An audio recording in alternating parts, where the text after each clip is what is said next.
Assalamualaikum warahmatullahi wabarakatuh. Halo teman-teman online, bagaimana kabarnya? Saya berharap dan saya doakan semoga semuanya dalam keadaan baik-baik saja dan selalu berada dalam lindungan Tuhan Yang Maha Esa. Amin. Baik teman-teman online, kami dari Posko 97 KKN IKDR IAIN Kudus 2020 mempunyai sebuah program baru yaitu Q&A. Jadi, teman-teman boleh bertanya apa saja seputar bimbingan dan konseling. Kami dari Posko 97 akan menjawab dan menanggapinya. Dan barangkali dari teman-teman sudah ada yang tahu, karena beberapa hari yang lalu kami telah menge-share pamflet mengenai program ini. Jadi, pada video kali ini kami akan menjawab beberapa pertanyaan dari teman-teman yang telah masuk di akun media sosial kami. Jadi, bagi teman-teman yang kepo atau penasaran dengan bimbingan dan konseling, yuk tonton dan simak video ini hingga selesai.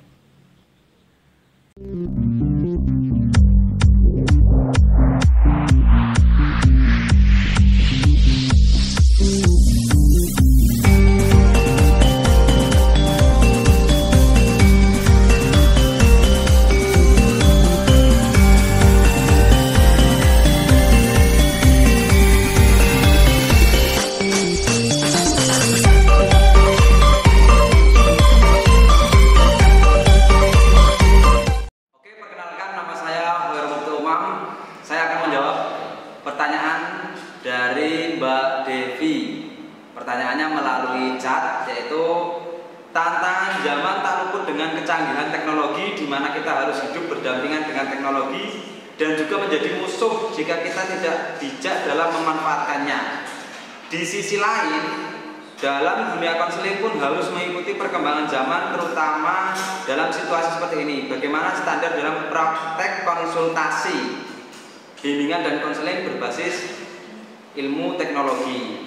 Nah, seperti yang kemarin sudah dibahas dalam kelompok kita ini, bahkan menjadi tema dalam seminar, yaitu konseling yang berbasis tentang teknologi. Apalagi konsultasi, lebih enak sekali apalagi konsultasi itu menggunakan WhatsApp bisa, menggunakan email bisa, SMS bisa, video call bisa. Nah, tapi berdasarkan yang saya temui, bahwasanya ketika mau membuka layanan konsultasi melalui WA itu harus WA-nya WA yang resmi, harus WA-nya itu WA, bukan WA pribadi ya. Semuanya guru BK mau membuka layanan konsultasi, nah itu WA-nya harus WA khusus untuk konsultasi. Dan setelah melakukan konseling konsultasi itu WhatsApp-nya harus dihapus, data-datanya tidak boleh dibiarkan, karena nanti ketika dibiarkan itu bisa di screenshot dan bisa disebarluaskan. Nah, ketentuannya ya seperti pada konseling pada umumnya, tetap menggunakan asas kerahasiaan, asas keterbukaan. Mungkin hanya itu yang bisa saya sampaikan, semoga bermanfaat. Pertanyaan selanjutnya akan dijawab oleh teman saya yang lain. Terima kasih. Nama saya Dwi Setiawati. Saya akan menjawab pertanyaan dari WhatsApp yang ini dari namanya Rahma Zara Dwiyanti. Pertanyaannya, Kak, bagaimana sih cara menjalani hidup agar enjoy walaupun dia banyak masalah? Jadi dari pakar etika yang bernama Jacqueline Whitmore ini mengungkapkan ada beberapa cara agar kita tetap enjoy, agar bisa dari kita tetap enjoy bisa menghadapi suatu masalah. Dari pakar etika ini yang pertama yaitu tetap positif. Jadi ketika situasi tertekan, pikiran kita mungkin tidak bisa fokus, bahkan bisa saja berpikir negatif. Jadi dari pakar etika ini menganjurkan agar kita tetap berpikir positif. Jadi berpikir positif ini bisa membuat diri kita lebih pede dengan apa yang sudah kita punya. Yang kedua yaitu jangan pernah tanyakan bagaimana jika. Pertanyaan ini itu emang terkesan ya hanya bagaimana jika, tapi pertanyaan ini itu lebih ke bisa merendahkan kita untuk berpikir ya. Pertanyaan ini menimbulkan kepanikan belaka dalam memaksa kita untuk terjadi dan mungkin tidak pernah terjadi. Jadi bagaimana jika ini mengandang-andangkan kita untuk suatu masalah yang belum terjadi. Yang ketiga yaitu jaga kesehatan. Jadi yang terpenting ini adalah tetap bisa olahraga, bisa istirahat yang cukup, jangan pola tidur terlalu malam. Yang keempat yaitu menghindar untuk sementara. Menghindar untuk sementara ini yang dimaksud yaitu ketika kita punya masalah, kita bisa membuat diri kita lebih nyaman dengan contohnya refreshing, jalan-jalan seperti itu. Yang terakhir yaitu lakukan hal yang membuat kita rileks. Terima kasih. Pertanyaan selanjutnya akan dijawab oleh anggota yang lainnya. Baik, di sini dari adik kelas saya kelas 12 dan bernama Slamet Supriyono. Nah, di sini ada pertanyaan singkat tapi ada apa dengan BK dan apa menariknya? Oke, di sini akan saya coba jawab. Saya tidak akan bercerita panjang lebar mengenai apa itu guru BK, apa itu ruang BK, bagaimana mekanismenya. Langsung saja, saya yakin hadirnya guru BK di sebuah sekolah ataupun madrasah sangat dibutuhkan oleh seluruh peserta didik. Namun ada sejumlah peserta didik yang memang tidak menyadari bahwa kemanfaatan dari adanya guru BK tersebut. Jadi hadirnya guru BK di sini, harapannya dengan adanya guru BK di sekolahan, peserta didik dapat terfasilitasi untuk dapat mengekspresikan kegundahan hati, curahan hati dan lain sebagainya mungkin sebagai sedikit obat penenang bagi dirinya yang mendapat sebuah masalah seperti itu. Harapan yang lainnya, peserta didik dapat terfasilitasi untuk dapat mengekspresikan apapun kondisinya yang menghambat atau mengganggu proses belajar, proses. Harapan yang lainnya diharapkan guru BK di sini dapat menjadi fasilitator untuk seluruh peserta didik untuk dapat mengekspresikan apapun kondisinya yang menghambat mengenai proses belajar, khususnya terkait dengan psikologi dan pikiran mereka. Nah, jadi mulai sekarang beranggapanlah bahwa guru BK adalah teman ataupun sahabat untuk peserta didik di sekolah ataupun madrasah. Jadi jangan beranggapan buruk pada guru BK seperti itu. Mungkin itu yang dapat saya jawab, dapat saya sampaikan, dan pertanyaan selanjutnya akan dijawab oleh rekan saya yang lain. Terima kasih. Kenalkan, nama saya Hikmatul Ulia. Saya akan menjawab pertanyaan dari akun Instagram Adiba Octavia _ Pertanyaannya, Kak tanya, kenapa guru bimbingan dan konseling kalau di sekolah lebih identik kayak polisi sekolah ya, dan dia tuh lebih galak? Oke, sebelum menjawab ini saya akan menjelaskan sedikit mengenai tujuan dari bimbingan dan konseling. Tujuan bimbingan dan konseling ini sejalan dengan tujuan pendidikan yang tercantum dalam Undang-Undang Nomor 2 Tahun 1989 mengenai Sistem Pendidikan Nasional, yang disebutkan bahwa tujuan pendidikan adalah terwujudnya manusia Indonesia seutuhnya yang cerdas, beriman dan takwa kepada Tuhan Yang Maha Esa, serta berbudi pekerti yang luhur, memiliki pengetahuan dan keterampilan, kesehatan jasmani dan rohani, kepribadian yang mantap dan mandiri, serta tanggung jawab kemasyarakatan dan kebangsaan. Nah, ketika kita sudah berbicara mengenai budi pekerti yang luhur, memiliki pengetahuan dan keterampilan, di sini dan kita dihubungkan dengan sekolah, pastikan peserta didik memiliki sebuah di sini seperti permasalahan atau yang namanya remaja. Kita sudah tidak asing lagi. Remaja dalam perkembangannya pasti memiliki sebuah problem. Nah, ketika sudah dihubungkan dengan seharusnya seorang siswa harus memiliki budi pekerti yang luhur. Nah, di sini guru bimbingan dan konseling itu tidak bisa berjalan sendiri dalam menjalankan tugasnya.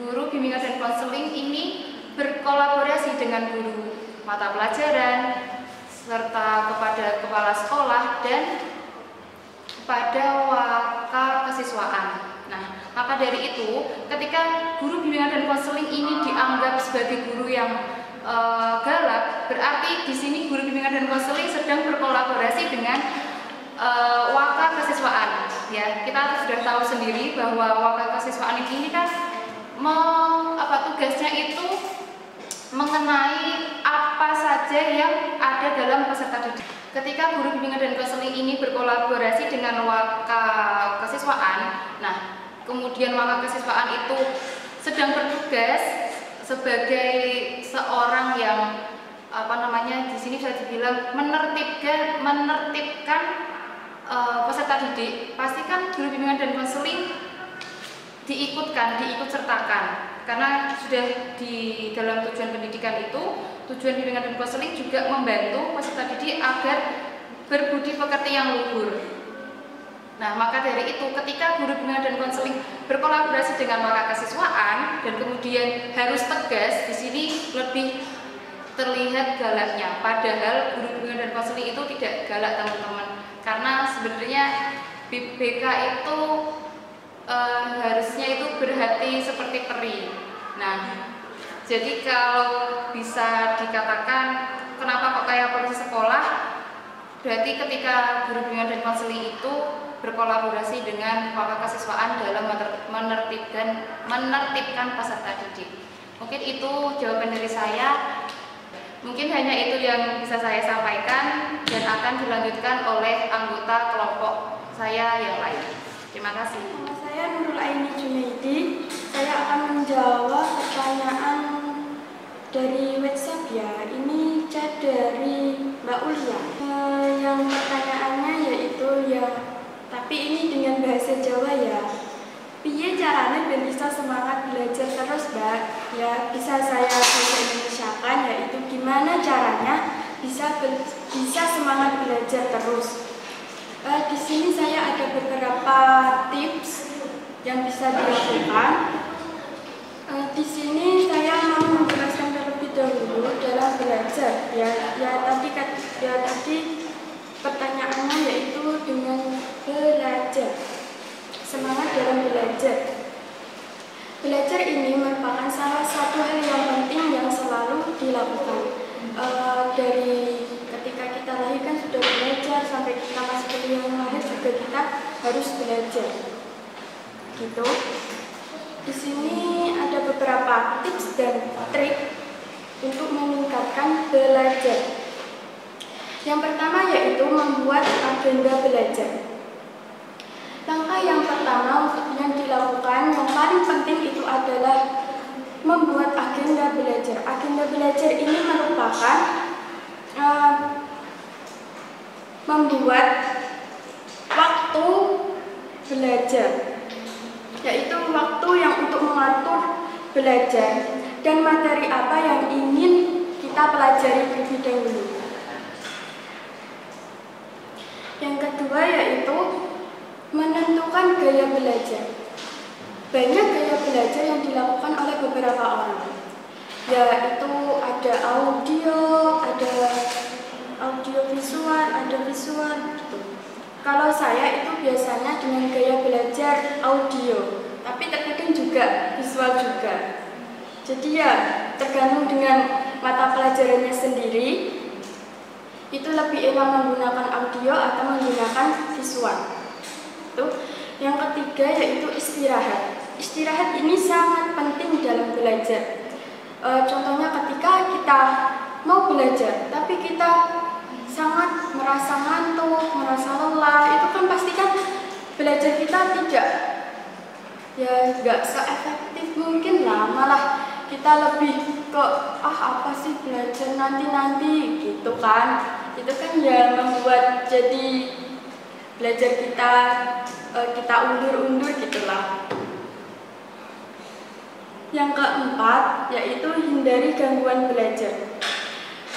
Banyak ketika belajar itu banyak gangguan ya, seperti ketika di chat sama teman, ayo kita keluar yuk gitu. Biasanya kan banyak yang gitu sih. Jadi belajar kita jadi nanti aja lah, kita pergi sama teman dahulu kan biasanya gitu.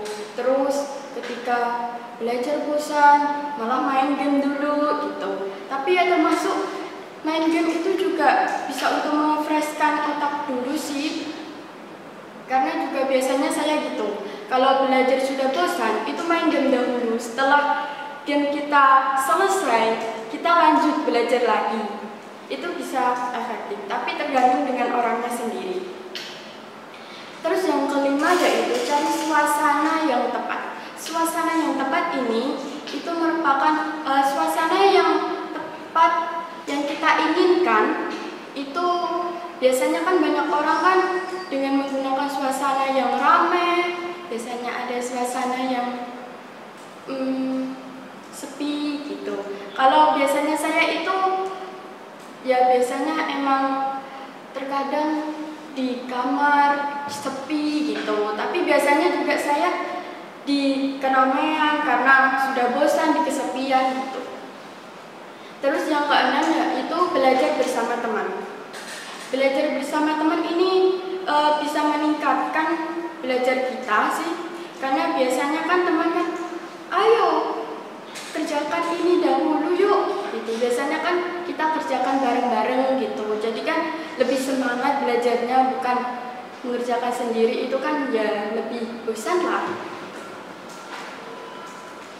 Oke, ini tips yang saya kasih ini sudah selesai. Dalam belajar itu harus ingin hasil yang optimal itu yaitu diperlukan niat dan kemauan dan kepercayaan diri, dan selalu berdoa dan selalu minta restu kepada orang tua. Oke, selanjutnya akan ada teman kita yang menjawab pertanyaan lainnya. Perkenalkan, nama saya Sheila Anwar. Saya akan menjawab pertanyaan dari teman kita Waliudin dari UIN Wali Songo. Pertanyaannya adalah, apakah target guru BK hanya anak-anak?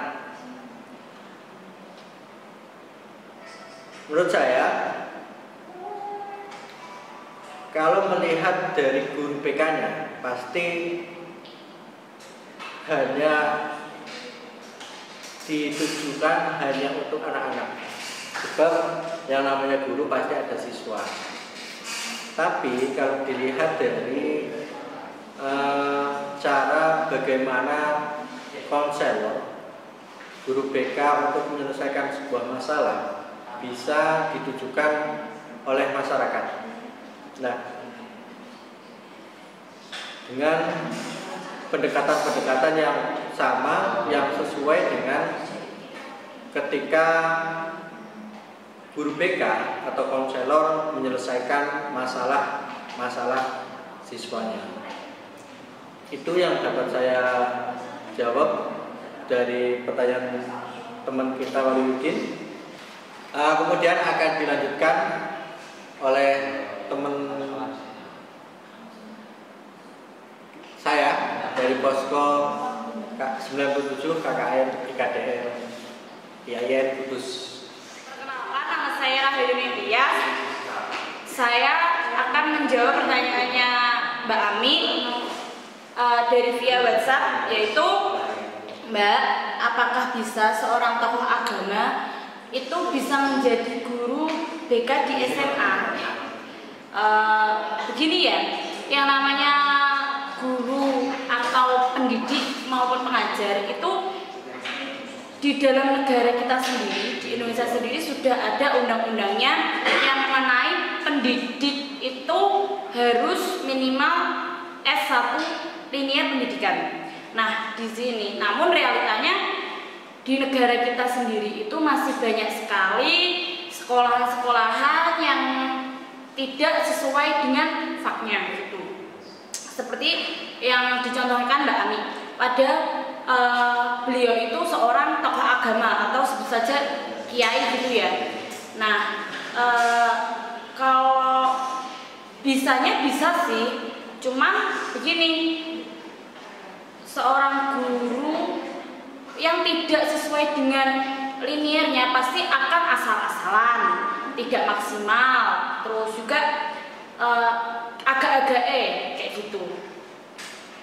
Contoh juga masih banyak sekali di sekolah-sekolahan itu kayak misal guru yang sekiranya guru galak, kayak guru matematika misal, guru matematika namun beliau itu galak, dan di situ beliau di double job gitu. Yang pertama dia juga guru mapel, yang kedua dia juga guru BK gitu.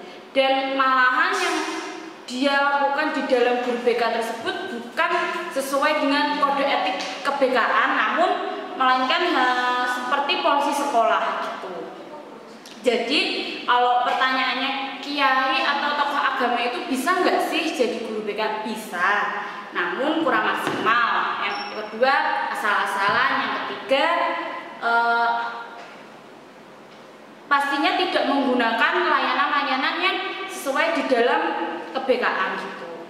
Padahal di dalam ilmu ke-BK-an itu ada yang namanya kode etik, layanan-layanan yang sesuai yang mau diberikan kepada si klien si konseli tersebut gitu. Sekian dari saya.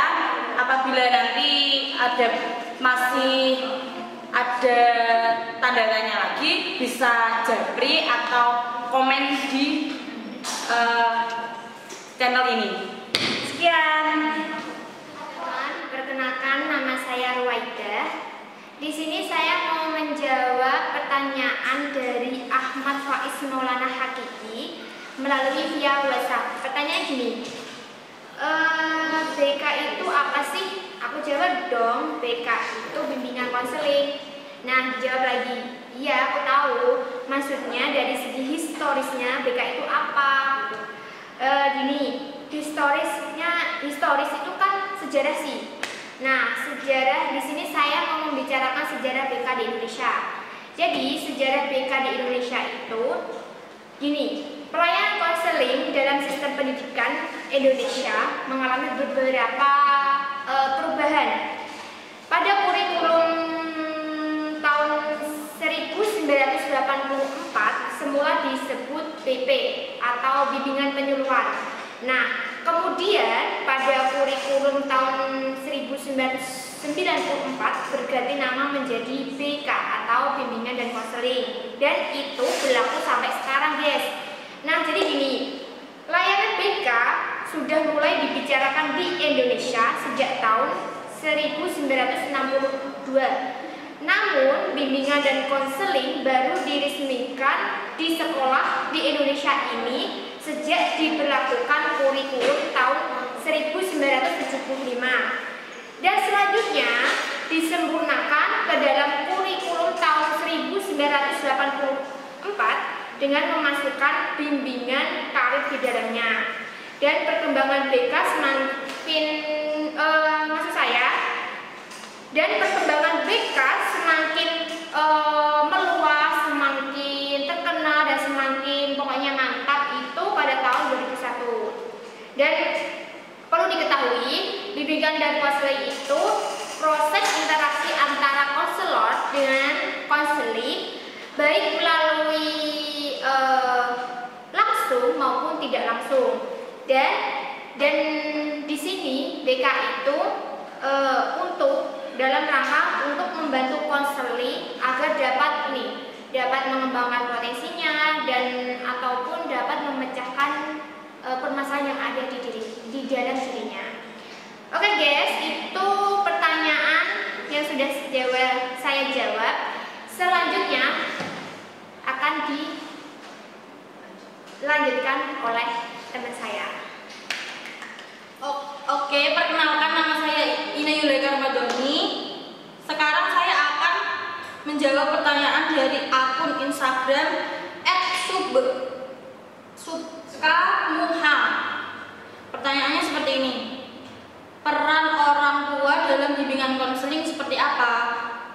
metode yang berhasil seperti apa gitu. Oke, peran orang tua dalam bimbingan konseling itu tentunya sangat penting ya. Apalagi ini di masa pandemi kan anak-anak itu sedang di rumah, belajar di rumah. Peran orang tua dalam bimbingan konseling tentunya itu sangat penting ya, apalagi di masa pandemi seperti ini. Anak-anak kan belajar di rumah, jadi kan lebih banyak berinteraksi dengan orang tua.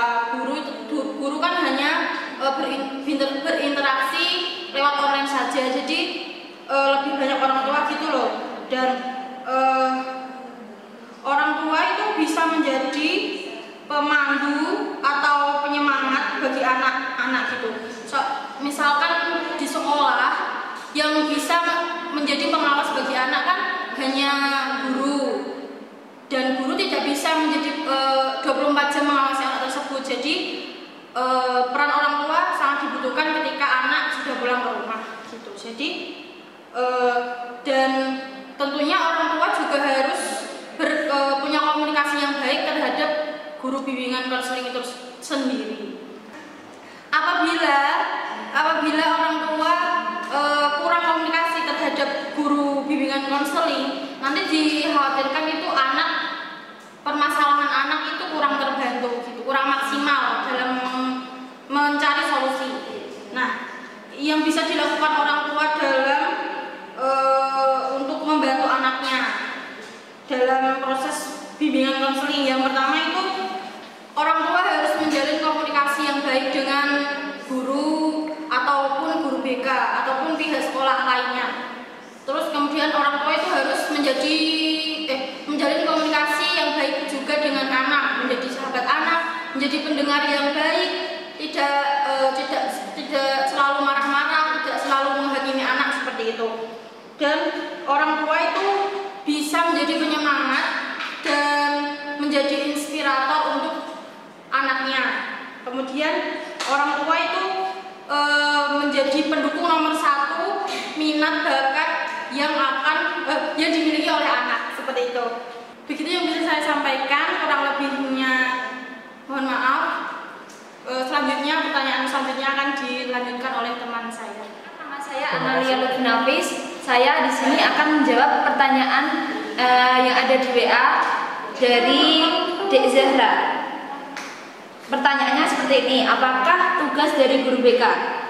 Nah, di sini tugas dari guru BK ini sangatlah banyak, tetapi saya mengerucutkan ada 4 bidang. Yang pertama yaitu bidang pribadi, terus ada bidang sosial, dan juga ada bidang belajar, terus ada bidang karir. Yang pertama yaitu bidang pribadi. Nah, di sini seorang guru BK harus membantu siswanya untuk mengarahkan, mengambil keputusan, bahkan juga bertanggung jawab terhadap kehidupan siswanya, seperti itu. Nah, yang kedua yaitu bidang sosial. Nah, di sini guru BK harus membantu siswanya untuk mengenali lingkungannya, dan juga siswa tersebut dapat berinteraksi dengan sosial. Terus yang ketiga yaitu bidang belajar. Nah, bidang belajar ini guru BK harus membantu siswanya untuk terampil dalam hal belajar dan mengenali juga potensi belajar. Terus yang terakhir yaitu bidang karir. Nah, guru BK harus bisa memotivasi siswanya untuk mengambil keputusan. Yang terakhir ini adalah bidang karir. Nah, guru BK harus mampu memotivasi siswanya untuk mengambil keputusan karirnya tersebut. Seperti itu. Kepada teman-teman yang telah menyaksikan video ini hingga selesai, kami ucapkan terima kasih juga kepada teman-teman yang telah berpartisipasi dengan bertanya tentang seputar bimbingan dan konseling. Dan kami mohon maaf kepada teman-teman yang telah bertanya, namun pertanyaannya belum bisa kami jawab pada video kali ini karena kendala keterbatasan waktu kami, sehingga kami tidak bisa menjawab semua pertanyaan dari teman-teman. Baiklah, semoga video ini bermanfaat, dan jangan lupa sukai video ini apabila membantu teman-teman semua. Dan apabila ada kritik dan saran yang membangun, silahkan cantumkan dalam kolom komentar. Baiklah, ikuti terus program dari kami melalui akun media sosial kami, yaitu KKN97 untuk akun Facebook dan Instagram. Dan jangan lupa subscribe Sarapan Pagi Channel untuk akun YouTube kami. Sekian dari kami. Terima kasih. Wassalamualaikum warahmatullahi wabarakatuh.